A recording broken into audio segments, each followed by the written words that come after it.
کہنے سننے سنانے کے بعد عمل کی توفیق عطا فرمائے۔ یہ شعبان معظم کا مہینہ جاری ہے۔ رجب، شعبان اور رمضان مبارک، یہ تین ایسے مہینے ہیں کہ ان تین مہینوں کے اندر ایک ایسی راتیں ہیں کہ جن کی عظمت و شان اللہ تبارک و تعالیٰ اور اس کے محبوب نے انہیں عطا فرمائی۔ رجب کے اندر 27 رجب کو جو ہمارے آقا علیہ السلام کو رب تعالیٰ نے بہت بڑا معجزہ قرآن پاک کے بعد عطا فرمایا، سفر معراج، اور اس مہینے کے اندر رب تعالیٰ نے شب برات رکھی ہے، اور رمضان مبارک کے مہینے کے اندر شب قدر رکھی، اور یہ تینوں راتیں امت کی بخشش اور رب تعالیٰ نے اپنے بندوں کی بخشش کے بہانے رکھے ہیں۔ تو ان تین راتوں میں سے جو شعبان المعظم کی 15 رات، اس کے بارے میں انشاءاللہ آج بیان کیا جائے گا، جس کو شب برات کہا جاتا ہے۔ قرآن پاک کی آیت جو کلمہ پڑھی ہے، رب تعالیٰ نے ارشاد فرمایا، یا ایھا الذین آمنوا اتقوا اللہ حق تقاتہ، کہ اے ایمان والو اللہ تعالیٰ سے ڈرو جیسا کہ اس کے سے ڈرنے کا حق ہے، ولا تموتن، اور نہ تم مرنا، الا وانتم مسلمون، کہ تم دنیا سے جاؤ تو مسلمان ہو کر جاؤ۔ ان سے آیت کریمہ کے اندر رب تعالیٰ نے اپنی خشیت کے بارے میں فرمایا کہ رب تعالیٰ سے ڈرو، اور ایسا ڈرو جیسا ڈرنے کا حق ہے۔ ڈر کیا ہوتا ہے؟ خوف کیا ہوتا ہے؟ اور دوسرا لفظ خشیت، یہ دونوں کا لغوی معنی یہ آتا ہے کہ ڈرنا۔ خوف دل کے اندر جو ہوتا ہے وہ ان دونوں کا لغوی معنی یہ ہوتا ہے کہ خوف، ڈرنا۔ خشیت کو بھی لغوی طور پر یہی کہتے ہیں، لیکن خشیت کا معنی اگر بزرگان دین کی نظر سے دیکھا جائے تو اس کا معنی کچھ اور ہوتا ہے۔ ڈر کیا ہوتا ہے؟ کہ انسان کے دل کے اندر ایک خوف ہوتا ہے، اور خوف اپنی طرف سے ہوتا ہے۔ اور خشیت کیا ہوتی ہے؟ خشیت یہ ہوتی ہے کہ رب تعالیٰ کی طرف سے اس کے دل کے اندر جو ایک ڈر پیدا ہو جاتا ہے اس کو خشیت کہا جاتا ہے۔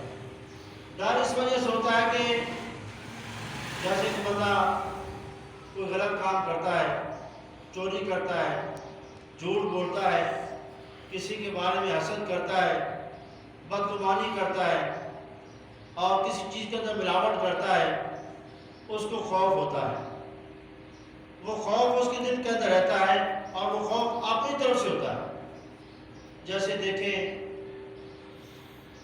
بڑی بڑی دنیا کے اندر لوگ اگر کوئی ایسا کام ہو جائے تو بڑا خوف محسوس کرتے ہیں، اور وہ خوف اپنی طرف سے ہوتا ہے کہ یہ میری وجہ سے ہوا۔ اور بزرگان دین فرماتے ہیں خوف انسان اپنی طرف سے کرتا ہے، اور وہ ڈرتا رہتا ہے کہ کہیں ایسا نہ ہو، کہیں ایسا نہ ہو جائے۔ جیسے ایک بزرگ نے ایک مثال فرمائی کہ ایک بادشاہ تھا، اس بادشاہ نے ایک غریب شخص کی بیٹی کو دیکھا، اس کو پسند آ گئی، اس نے رشتہ مانگا کہ میرے بیٹے کے لیے آپ اپنی بیٹی کا رشتہ ادا کر دیں۔ وہ غریب بندہ کہنے لگا جی آپ بادشاہ وقت ہیں، میں غریب بندہ جھوپڑی کے اندر رہنے والا، تو میں کہاں اور آپ کہاں، اور آپ کا بیٹا تو دنیا کا مالک، میں اس جھوپڑی کا بھی مالک نہیں ہوں، تو لہٰذا جی کیسے ہو جائے گا؟ اس نے کہا کوئی بات نہیں ہے، آپ مجھے رشتہ دیں۔ رشتہ مانگا اپنے بیٹے کے لیے، حتیٰ کہ رشتہ طے ہو گیا، شادی ہو گئی۔ وہ بچی ایک غریب گھرانے سے ایک کٹیا کے اندر رہنے والی محل کے اندر چلی گئی۔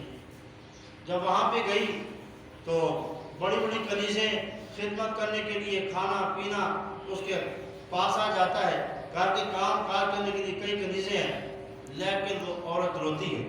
جب بھی اس کے دل کے اندر کوئی سی بات رونا لگ جاتی ہے، تو کسی نے پوچھا کہ اتنی عیش عشرت اور اللہ نے اتنا سکون دیا ہے اور اتنا سب کچھ دیا ہے، لیکن یہ کیا وجہ ہے کہ تو روتی کیوں ہے؟ اس نے کہا رونا مجھے اس وجہ سے آتا ہے کہ کہیں جس کے گھر کے اندر میں جا کر آئی ہوں وہ کسی وجہ سے مجھ سے ناراض نہ ہو جائے، میں اس وجہ سے رو رہی ہوں۔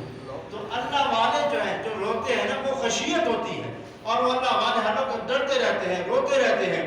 بہت ساری آپ باتیں سنتے ہیں، واقعات سنتے ہیں کہ اللہ والے روتے ہیں ساری رات۔ اب وہ کیا، وہ گناہوں کی وجہ سے روتے ہیں؟ باقی بات یہ ہے کہ وہ اللہ والے ہیں، ان کے دلوں کے اندر رب نے خشیت رکھی ہے کہ وہ اللہ والے اس لیے روتے ہیں کہیں میرا رب نہ ناراض ہو جائے۔ لیکن گناہ گار کیوں روتا ہے؟ گناہ گار سے روتا ہے میرے گھر کے اندر جی یہ کام نہیں ہو رہا، میرے بچے نافرمان ہیں جی، میرے گھر کے اندر جو ہے وہ سکون نہیں ہے۔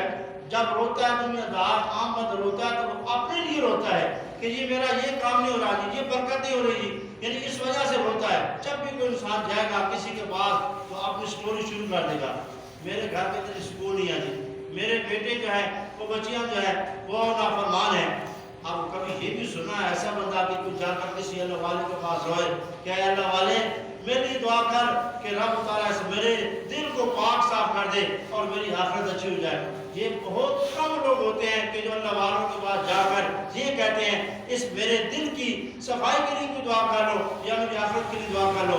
اس سے پتہ چلا کہ جو عام دنیا دار ہم لوگ روتے ہیں نا، وہ صرف اپنی دنیا کو روتے ہیں، اپنے جو آسائش ہوتی ہے اس کو روتے ہیں کہ میرے گھر کے اندر کمی آ گئی ہے، گھر کے اندر جو لائٹ پائپ والی تھی وہ کم ہو گئی ہے، یا گھر کے اندر سکون نہیں ہے۔